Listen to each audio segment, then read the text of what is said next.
Pertama-tama saya bacakan dulu mengenai perkara yang terkait dengan vonis Ferdy Sambo ya, yang divonis hukuman mati, terdakwa Putri Chandrawati yang divonis 20 tahun, terdakwa Kuat Maruf yang divonis 15 tahun, terdakwa Regi Rizal yang divonis 13 tahun. Adapun yang kami sampaikan hal-hal yang terkait dengan ini adalah pertama, Kejaksaan Agung sebagaimana saya sampaikan sebelumnya dalam rilis, yaitu mengapresiasi putusan yang dijatuhkan oleh majelis hakim terhadap para terdakwa dan membuktikan pasal 340 KUHP junto pasal 55 ayat 1 ke 1 KUHP, yaitu pasal primer pembunuhan berencana sebagaimana surat dakwaan dari penuntut umum.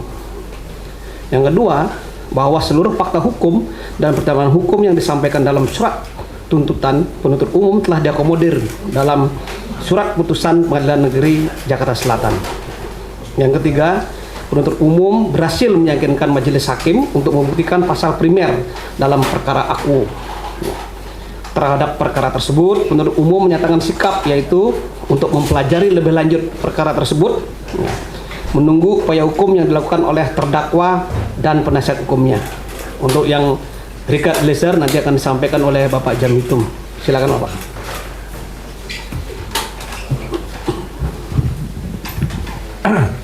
Bismillahirrahmanirrahim. Assalamualaikum warahmatullahi wabarakatuh.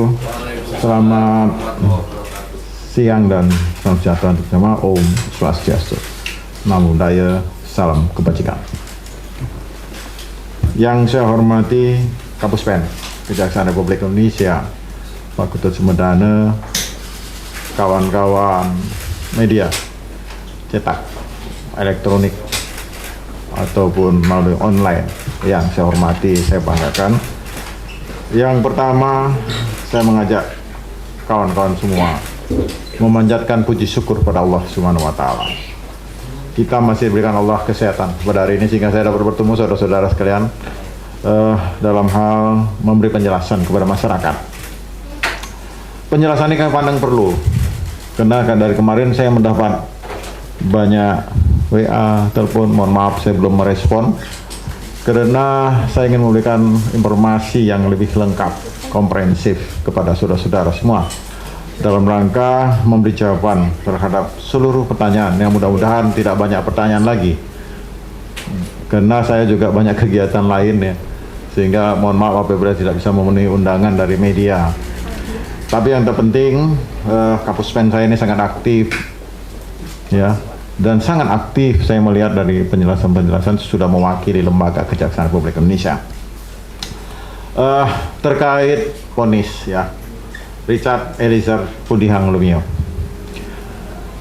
Apabila kita lihat putusan hakim itu, putusan hakim ini dalam tingkat pertama pengadilan negeri, bahwa hakim memutus sesuai dengan apa yang didakwakan jaksa. Emang itu asasnya seperti itu.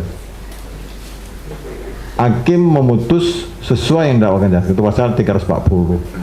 Dakwaan primer dari jaksa. Dan ketika kami mencermati seluruh putusan itu, ya, baik dari FS sampai Eliezer kemarin, bahwa hakim mengambil alih seluruh fakta hukum yang ada dalam dakwaan jaksa.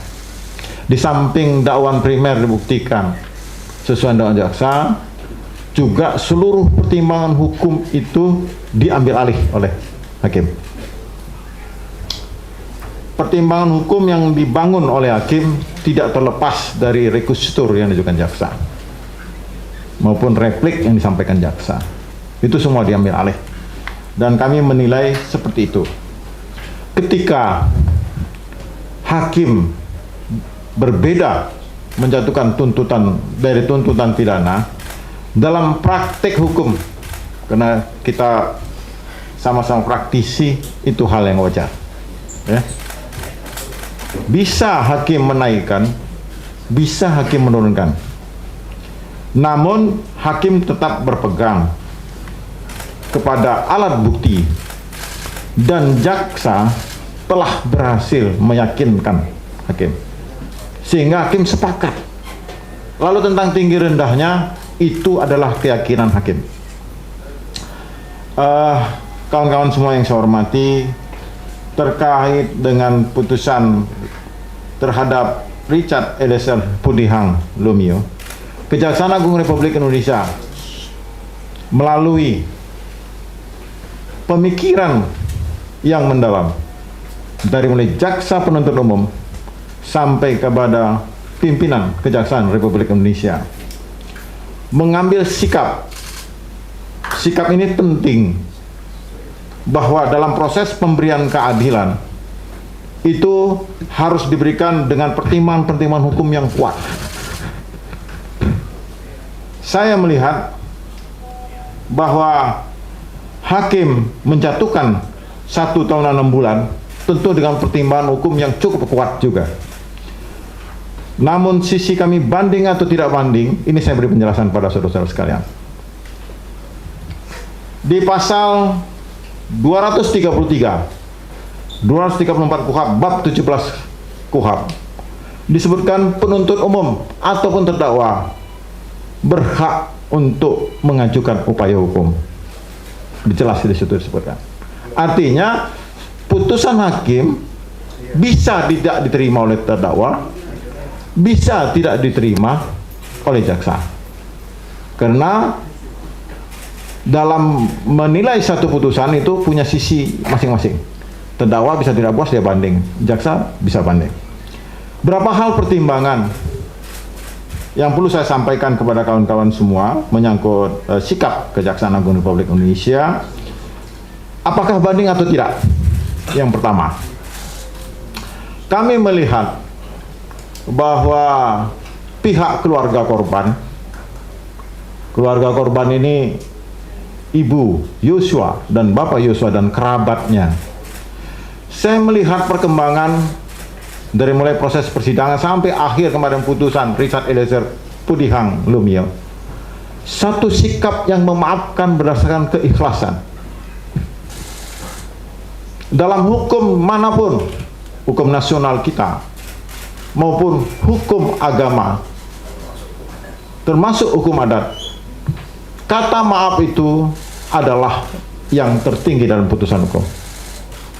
Berarti ada keikhlasan daripada orang tuanya. Dan itu terlihat dari ekspresi menangis, bersyukur diputus hakim seperti itu. Jaksa sebagai representasi daripada korban. Kami mewakili korban dan negara dan masyarakat. Melihat perkembangan seperti itu, kami salah satu pertimbangannya adalah untuk tidak melakukan upaya hukum banding dalam perkara ini. Karena bagi kami sudah terwujud keadilan substantif, keadilan yang dirasakan oleh korban maupun masyarakat melalui berbagai pemberitaan yang kami terima dan kami respon. Kami menilai satu hari pemberitaan itu, dan kami dalam mewujudkan keadilan itu harus melihat nilai-nilai atau keadilan yang timbul di masyarakat. Kawan-kawan sekalian, di samping itu juga saya melihat putusan hakim ini di samping sudah mengambil over seluruhnya, saya mengikuti benar, mengambil over seluruhnya tuntutan dakwaan maupun tuntutan jaksa. Seluruhnya saya lihat dari seluruh unsur yang dikutip oleh hakim. Hakim yakin benar atas dakwaan jaksa tersebut, yakin benar atas tuntutan jaksa tersebut, sehingga kami menghormati putusan hakim yang telah mewujudkan keadilan substantif yang dapat diterima oleh masyarakat.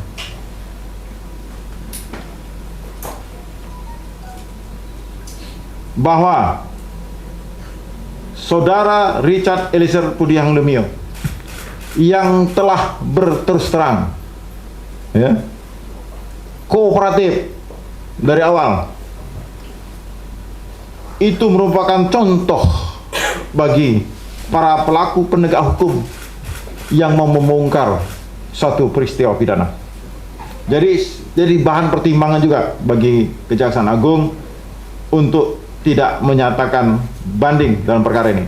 Sehingga putusan ini, dengan kemarin saya mendengar penasihat hukum daripada Richard Eliezer Pudihang Lumiu, kami tidak menyatakan banding dan kami tidak banding, ingkrahlah putusan ini sehingga mempunyai kekuatan tetap dengan pertimbangan bahwa seperti yang saya sampaikan tadi, bahwa kata maaf, saya ulangin, korban ikhlas, dan ini sudah diwujudkan dalam pernyataan-pernyataan orang tua daripada almarhum Joshua. Itu yang bisa saya sampaikan dalam penjelasan saya pada hari ini.